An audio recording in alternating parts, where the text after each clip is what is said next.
21वीं सदी में हमारे रोजमर्रा के जीवन का स्वरूप एकदम बदल गया है। मानसिक क्लेश, तनाव, काम का बोझ, इसमें से कोई ना कोई परेशानी हर एक के जीवन में कहीं ना कहीं जरूर मौजूद है। हम आपके लिए लाए हैं ज्ञान और गतिविधियों की अनोखी श्रृंखला, जिसकी मदद से आपको मिलेगी शारीरिक और मानसिक शक्ति, यानी कि आप आज की जिंदगी की मुश्किलों का सामना बेहतर ढंग से कर सकेंगे। So join us and let go.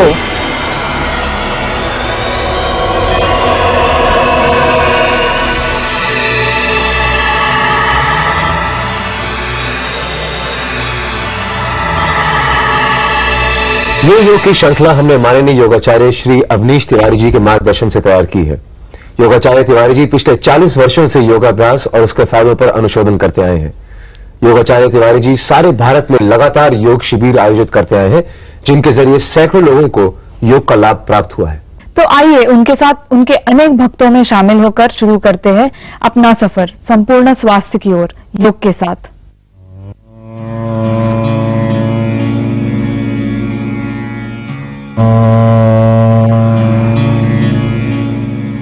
योगाचार्य Shri Awanish Tiwari ji पिछले 40 वर्षों से योगा के क्षेत्र से जुड़े हुए हैं। इन्होंने तकरीबन 150 से ज्यादा योग शिविर आयोजित किए हैं और लगातार 3 बार इन्होंने राष्ट्रीय योगा चैंपियनशिप में वेटरन ऑफ इंडिया अवार्ड भी प्राप्त किया है। योग आसनों द्वारा इन्होंने कई महान हस्तियों के रोगों का निदान किया है। इनका कहना है, जिस प्रकार दूध लेने से पहले बर्तन को साफ करना आवश्यक है, उसी प्रकार अच्छा जीवन जीने के लिए अपने शरीर और मन को रोजाना योग, ध्यान और प्राणायाम से साफ करना भी अति आवश्यक है। तो मिलिए योगाचार्य श्री अवनीश तिवारी जी से। योग और संतुष्टि। योग करने के बाद आपके अंदर संतुष्टि पैदा होती है, जो बहुत भूख कहलाती है। हर चीज की भूख, वह भूख आपकी कम होती है, इच्छाएं कम होती है। जब संतुष्ट आप हो जाते हैं तो एक आनंद महसूस करते हैं। थोड़े से में बहुत का आनंद लेते हैं, थोड़े पैसों में जिंदगी का पूरा मजा लेते हैं, थोड़ी वस्तुओं में आप बहुत आनंद प्राप्त करते हैं। यह परिवर्तन योग से संभव है। कैसे? क्योंकि आपके शरीर की पूरी बॉडी क्लॉक, बॉडी केमिस्ट्री बदलती है। मन को ऊर्जा प्राप्त होती है, तन को ऊर्जा प्राप्त होती है, श्वासों के माध्यम से, क्रियाओं के माध्यम से, बंधनों के माध्यम से, ध्यान के माध्यम से, प्राणायाम के माध्यम से। मन का सेठ बड़ा खतरनाक होता है। मन का सेठ बड़ा खतरनाक होता है और सेठ का पेट कभी नहीं भरता। सेठ का पेट कभी नहीं भरता। पेट को कितना चाहिए? 1 रोटी, 2 रोटी, 3 रोटी, 10 रोटी, 20, 25, 50, इससे ज्यादा कितनी कैपेसिटी होगी? सेठ की पेट की कितनी ज्यादा इच्छाएं होंगी? एक उसका सीमांकन है। उसके बाद भी सेठ की भूख क्यों नहीं मिटती है? नारद चले जा रहे थे। नारद चले जा रहे थे। उन्होंने देखा आकाश मार्ग से भिखारी भीख मांग रहा है, हष्ट पुष्ट है, मस्त है, सुंदर है, शानदार है। नीचे उतरते हैं। भिखारी, क्या चाहिए? भगवान, भीख चाहिए। कटोरा सामने फैला देता है। भीख चाहिए? अच्छा ठीक है भिखारी, मैं तुम्हारी रिकमेंडेशन कर देता हूं। और एक पत्र लिखकर कुबेर के नाम में दे दिया। आप कुबेर के पास में जाइए, कुबेर तुमको धन से भर देंगे, बहुत ही शानदार भीख देंगे। भिखारी कुबेर के पास में गया। कुबेर जी, यह पत्र नारद जी ने दिया हुआ है, उन्होंने कहा कि हमें भीख दे दें। कुबेर ने कहा कोई बड़ी बात नहीं है, जब नारद जी ने भेजा है तो मुझे भीख देना ही चाहिए। अच्छा, एक बात बताओ भिखारी, तुम नारद के पास ने तुमको, नारद ने तुमको मेरे पास भेजा, भीख के लिए भेजा, तुम कटोरे लेके आए? बोले हां प्रभु, मुझे कटोरे में भीख दे दीजिए आप। मैं कई सालों से मांग रहा हूं मेरा कटोरा में भीख अभी तक किसी ने नहीं दी है, और दी भी है तो मेरा कटोरा भर नहीं पाया है। अब तुम्हारा कटोरा भर जाएगा, कुबेर ने कहा। कटोरा भर जाएगा। कैशियर को बुलाया गया। कैशियर, इनको भीख दे दीजिए। हीरे डाले गए, गायब। पन्ना गायब, सोना गायब, सारी दौलत गायब। कैशियर घबरा गया, ये क्या है? कुबेर का पूरा धन गायब, सब कुछ कटोरे के अंदर गायब। ये तो कोई मायावी, बहुत बड़ा मायावी भिखारी लगता है। ये आम भिखारी नहीं है, ये और भिखारियों से हटके है, इसकी संतुष्टि का कोई अंत नहीं है। कुबेर परेशान। कुबेर पूछते हैं, हे भगवान, तुम्हारे कटोरे में क्या जादू है? मेरा पूरा खजाना खाली हो चुका है, तब भी तुम्हारी भीख खत्म नहीं हुई। क्या बात है? तुम्हारे कटोरे में छेद तो नहीं है? तुम्हारे कटोरे में कुआं तो नहीं है? तुम मुझे दिखाओ। और जैसे ही कटोरा पलटाया गया तो वह एक मानव की खोपड़ी थी। मानव की खोपड़ी। मानव की खोपड़ी कभी संतुष्ट नहीं होती है। इसको कितने भीख दीजिए आप, टाटा बन जाइए, बिरला बन जाइए, इसकी भूख कभी शांत नहीं होने वाली है। तो जब आप योग का अभ्यास करते हैं, ध्यान का अभ्यास करते हैं, और इस भूख को शांत करने के लिए वह मौत को भी प्राप्त हो सकता है। मन की भूख बड़ी खतरनाक भूख होती है। प्राणायाम के अभ्यास से, योगासनों के अभ्यास से मन संतुष्ट होता है। हमारे यहां कुछ आसन ऐसे हैं, जैसे सर्वांगासन है, शशांक आसन की क्रियाएं हैं, भुजंगासन की क्रियाएं हैं। इन क्रियाओं को करने से मन शांत होता है, मन की भूख खत्म होती है, मन की भूख कम होती है, और आप संपूर्ण ऊर्जा को प्राप्त होते हैं। इसीलिए दोस्तों, योग का अभ्यास रोज करिए। 24 घंटे में से 24 घंटे में आप 22 घंटे संसार को दीजिए, सबको दीजिए, लेकिन 2 घंटे आपका अपना होना चाहिए, जिस पर केवल आपका अधिकार हो। अपने लिए आप जी सकें, अपने आप को पहचान सकें, अपने आप को जान सकें। योग एक जुड़ने की क्रिया है। किससे? अपने आप से। अपने आप को पहचानने की क्रिया है। जब अपने आप को पहचान जाते हैं तो परमात्मा को जान जाते हैं, परमात्मा को समझ जाते हैं। आपकी पहचान परमात्मा से है, परमात्मा की पहचान आपसे है। उसको बनाने वाले तो आप ही हैं। इसीलिए योग का अभ्यास आप रोज करिए। मस्त रहिए, स्वस्थ रहिए।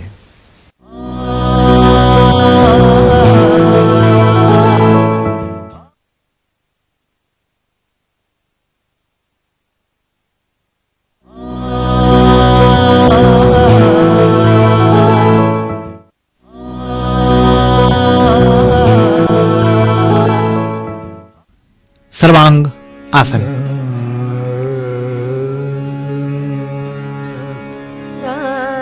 दोनों पैरों को मिलाकर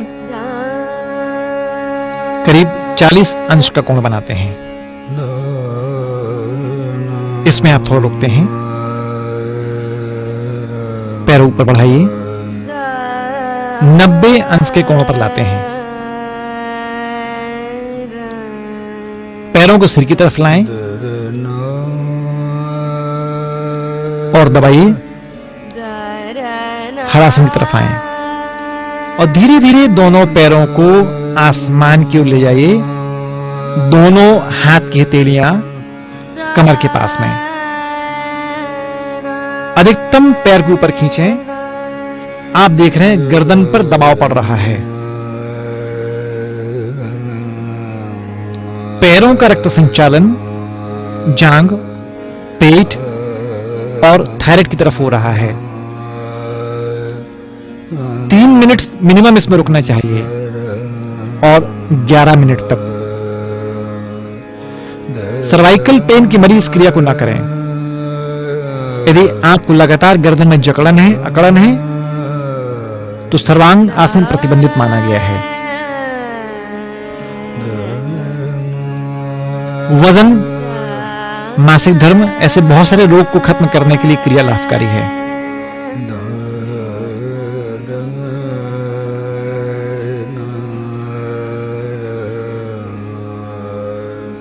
इसी में आप पंजों केवल नमस्कार मुद्रा कर सकते हैं।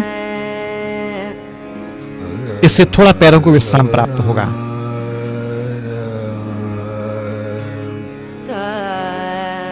अब आप पद्मासन लगा लीजिए। पद्म आसन लगाने से रक्त संचालन पैरों को रुकता है और हृदय की तरफ उसकी मात्रा बढ़ जाती है। यह है पद्म सर्वांग आसन।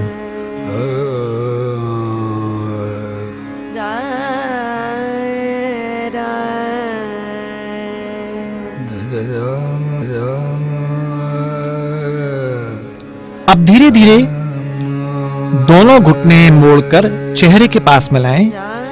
पद्म गर्भासन क्रिया। आप देख रहे हैं पेट पर दबाव महसूस हो रहा है, चेहरे पर दबाव, पीठ पर दबाव, जांघ की पेशियों पर दबाव। इस क्रिया में 30 सेकंड के ऊपर न रुकें।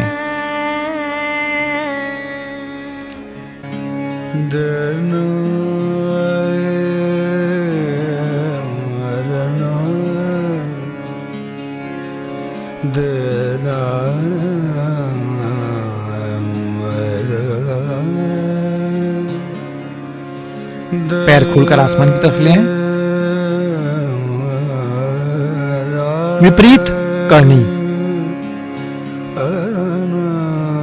विपरीत करनी क्रिया संपूर्ण यौवन को प्राप्त करने के लिए लाभकारी है। यानी सेक्स पावर बढ़ाने के लिए इससे अच्छा योगासन और नहीं है। आपकी ऊर्जा बढ़ती है। हलासन में आइए और धीरे धीरे आप पैर को आहिस्ता से वापस ले आएं।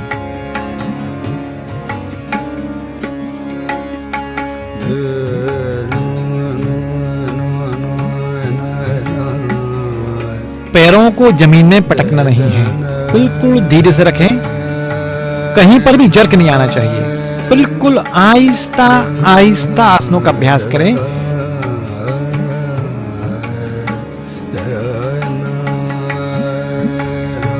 सर्वांग आसन।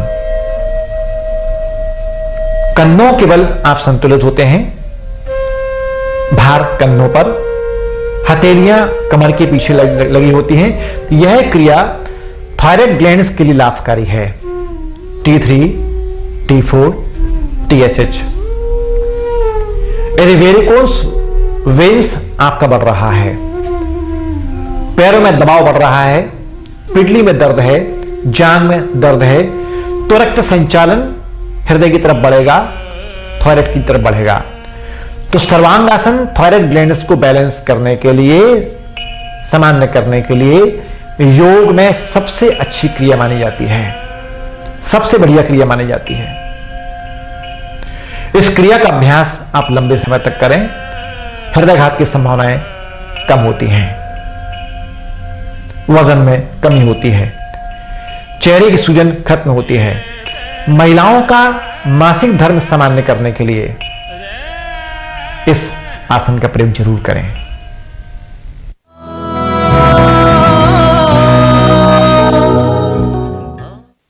मूर्छा प्राणायाम। यदि मस्तिष्क आपका बहुत थका हुआ है,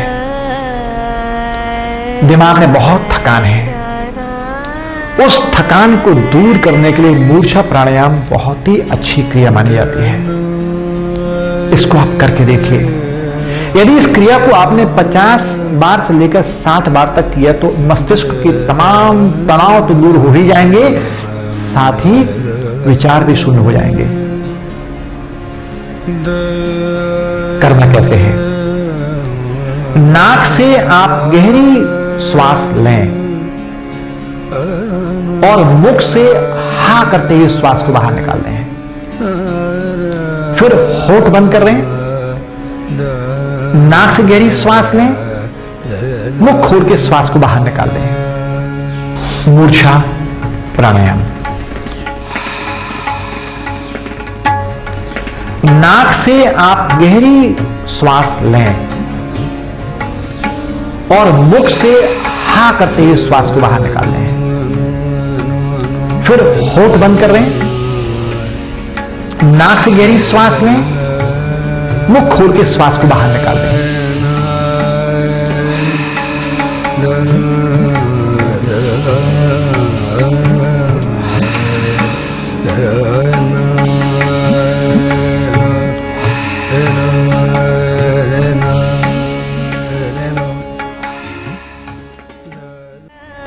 इस क्रिया को लगातार आप 40 बार, 50 बार, 60 बार, यहां तक इसको 100 बार भी आप कर सकते हैं। और 50 बार के बाद तो निश्चित आपका मस्तिष्क शून्य हो ही जाएगा, होता ही है। तो दिमागी तनाव को खत्म करने के लिए यह मूर्छा प्राणायाम की क्रिया लाभकारी है।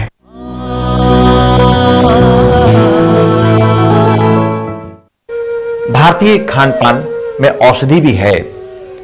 हमारे आसपास के जंगल में ऐसी बहुत सारी औषधियां हैं जिनकी जानकारी भी हमको होती है तो हम बहुत सारे लाभ प्राप्त कर सकते हैं। उदाहरण के लिए गमार पाठा और उसका गूदा, ये तो अमृत है। यदि गमार पाठा को मिल जाता है, उसके गूदे को निकालकर अपने स्किन में रोज मसाज करिए। गमार पाठा 100 ग्राम, गमार पाठे का गूदा 100 ग्राम, एवियन कैप्सूल उसको आप काट लीजिए, उसका रस उसमें मिला लीजिए, गुलाब जल मिला लीजिए, उसको फेंट कर पूरे स्किन में मसाज करिए। स्किन के सारे पैचेस निकल जाएंगे, स्किन आपकी स्मूथ होगी, सुंदर होगी। गमार पाठे का गूदा बहुत ही लाभकारी है, शुभकारी है। गमार पाठे के गूदे को खा जाइए आप। लीवर के तमाम रोगों को ठीक करने के लिए गमार पाठे का गूदा बहुत ही शुभकारी है, बहुत गुणकारी है।